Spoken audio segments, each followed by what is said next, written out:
बिस्मिल्लाहिर्रहमानिर्रहीम। अस्सलाम वालेकुम डियर स्टूडेंट्स। सेकेंड ईयर के स्टूडेंट्स के लिए इससे पहले जो फेडरल बोर्ड ने मॉडल पेपर दिए थे फिज़िक्स और केमिस्ट्री के, उनकी वीडियोस मैं बना चुका हूँ। अब ये वीडियो इंशाल्लाह जो बायोलॉजी का मॉडल पेपर है फेडरल बोर्ड का, उसके सोल्यूशन की वीडियो होगी। तो ये है आपका मॉडल पेपर का सबसे पहले कोर्स क्या है, यानी प्रैक्टिकल्स कौन से इंक्लूडेड हैं उसकी लिस्ट है। ये सेक्शन ए में 60% मेजर प्रैक्टिकल, उसी तरह जिस तरह फिजिक्स में भी था और केमिस्ट्री में भी था, और उसी तरह 40% प्रैक्टिकल्स जो है 6 मार्क्स का माइनर प्रैक्टिकल में से आएगा। अब इन्हीं से रिलेटेड यहाँ पर नीचे एक मॉडल पेपर और उसके क्वेश्चंस हैं। फर्स्ट क्वेश्चन है, a group of students performed ABO blood group testing in biology lab. After getting results the data was plotted in the following graph. Name the type of graph as shown. तो ये type है इसकी bar chart, या bar graph कह लें या bar chart कह लें, बार ग्राफ कह लें। उसके बाद नेक्स्ट क्वेश्चन है, name and sketch another type of graph which can be plotted by using this data. अच्छा, इसमें सिर्फ ये भी लिखना है कि which variables are on X axis and which variables are on the Y axis.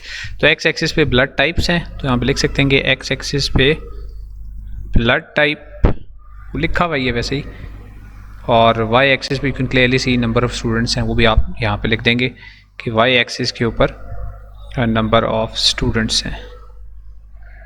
उसके बाद name and sketch another type of graph which can be plotted by using this data. तो इस डेटा से हम पाई चार्ट जो है उसको बना सकते हैं। पाई चार्ट अब कैसा बनेगा, तो ये इस किस्म का पाई चार्ट बनेगा। अब पाई चार्ट में असल में आपने जो डाटा गिवन है उसका area in terms of angles या परसेंटेजेस वो शो करना होता है। तो बनेगा इस तरह का, लेकिन मैं बता देता हूँ कि कैसे ये बना कैसे है। तो सबसे पहले आपको पार्ट नंबर 3 इसके लिए करने की ज़रूरत होगी। पार्ट नंबर 3 में right the number of students. आपको टोटल नंबर ऑफ स्टूडेंट्स चाहिए, यानी हर एक ब्लड ग्रुप के लिए नंबर ऑफ स्टूडेंट्स चाहिए। तो पहले के लिए है 15, तो ओ के लिए 15 है, ओ के सामने मैंने 15 लिख दिया। ए के लिए नंबर ऑफ स्टूडेंट्स जो हैं फॉर ए, इसको इक्वालिटी ऐसे करके लिख देते हैं 4 और 6 के दरमियान में, तो इसलिए ये 5 होंगे। इसी तरह बी में ये है 6 और 8 के दरमियान में, तो 7 स्टूडेंट्स का होगा। और ए बी जो है, ए बी होगा 2 और 4 के दरमियान में, लिहाजा वो 3 होगा। तो यहाँ अगर आप टोटल करें तो 15 + 5 इज़ 20 एंड 20 + 10 इज़ 30, तो टोटल 30 है।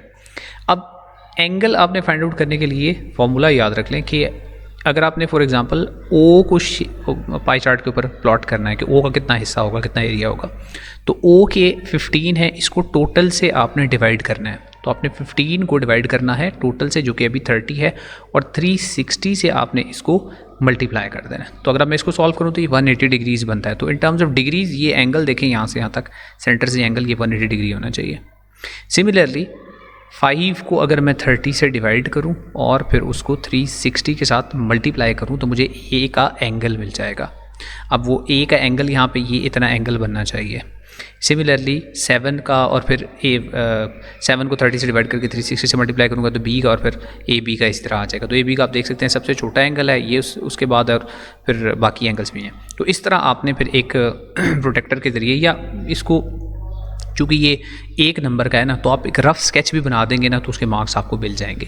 लेकिन रफली याद रख लें कि सबसे ज़्यादा पोर्शन आपने शो ओ का इस डायग्राम में करना था, उसके बाद बी का, फिर ए, और फिर आखिर में सबसे ए बी का पोर्शन। ये एंगल कोई नापेगा नहीं वहाँ पे प्रोटेक्टर से, सिर्फ आपको तरीकाकार बता दिया कि कैसे बनता है पाई चार्ट। पार्ट नंबर 3 भी हमने कंप्लीट कर लिया। उसके बाद नेक्स्ट है complete the following table.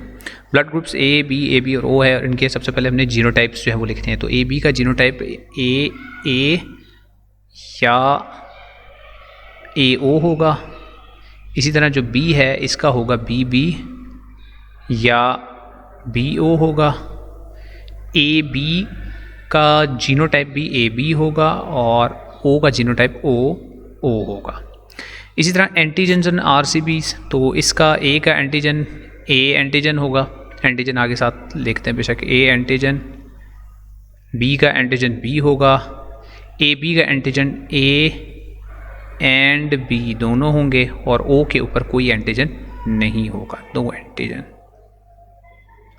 Antibody present in blood plasma, तो एंटीबॉडी जो है ब्लड प्लाज्मा में इसकी A की होगी एंटी A नहीं सॉरी, इसकी होगी एंटी बी होगी, इसकी होगी एंटी ए, इसकी एंटीबॉडी होगी कोई भी नहीं क्योंकि ये ए बी है, और ओ की होगी antibody A and antibody B, यानी anti A and anti B होगी। Which blood group is considered as universal donor and why? तो ब्लड ग्रुप ओ जो है it is a universal donor, universal donor है। और इसकी रीज़न क्या होगी यूनिवर्सल डोनर होने की? इसलिए कि इट हैज़ एंटीजन कोई नहीं होता इसके ऊपर, आपने लिखा भी है no antigen, so it has no A और बी एंटीजन, दोनों में से कोई भी एंटीजन नहीं है इसके ऊपर। जब एंटीजन नहीं है तो antigen on it's red blood cells, तो इसका क्या मतलब है कि ये ट्रिगर नहीं करेगा कोई immune response, so it won't trigger immune response.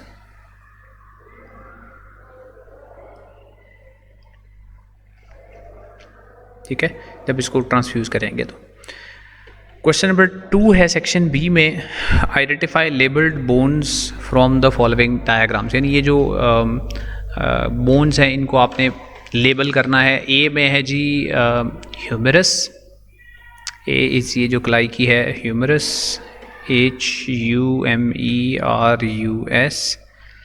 उसके बाद बी है जी रेडियस,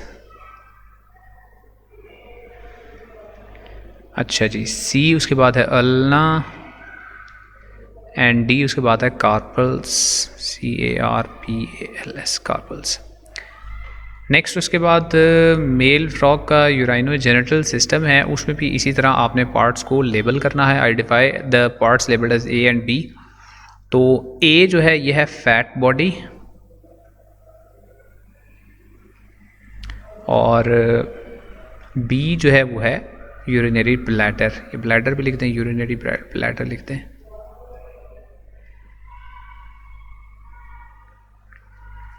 उसके बाद give the function of part labelled C in the above diagram. तो सी यहाँ पे लेबल्ड है, सी टेस्टिस है, अगर यहाँ पे कहा भी जाए तो उसका नाम भी आप यानी लिख सकते हैं। तो इनका मेन फंक्शन होता है रिलीज स्पर्म, बल्कि पहले लिख देते हैं प्रोड्यूस, स्पर्म सेल्स प्रोड्यूस करते हैं, and release them for fertilization, external fertilization।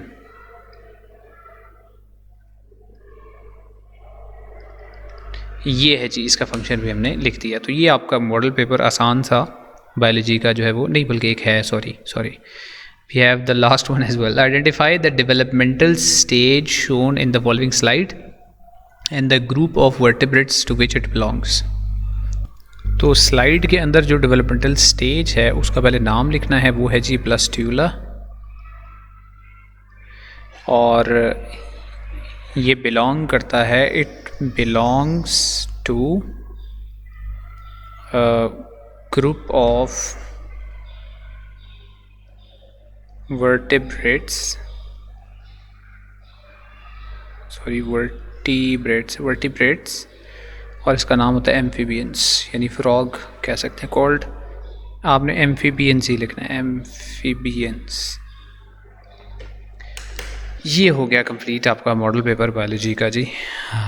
जी, तो इससे पहले अगर आपने केमिस्ट्री और फिज़िक्स का जो मॉडल पेपर है उसका सोल्यूशन नहीं देखा तो ये आपके सामने स्क्रीन पे वीडियोस आ रही हैं, पे क्लिक करके आप वो भी देख सकते हैं। इसके अलावा प्लेलिस्ट मैंने बना दी है केमिस्ट्री के लिए, फिज़िक्स के लिए, तमाम ऑलमोस्ट PBAs जो है उनकी वर्कशीट्स सॉल्व कंप्लीट हो चुकी हैं, और इसके अलावा प्रैक्टिकल से पहले भी इंशाल्लाह और वीडियोज़ इन PBAs की बनाकर आप लोगों के साथ शेयर कर दूँगा। तो see you in the next video then इंशाल्लाह।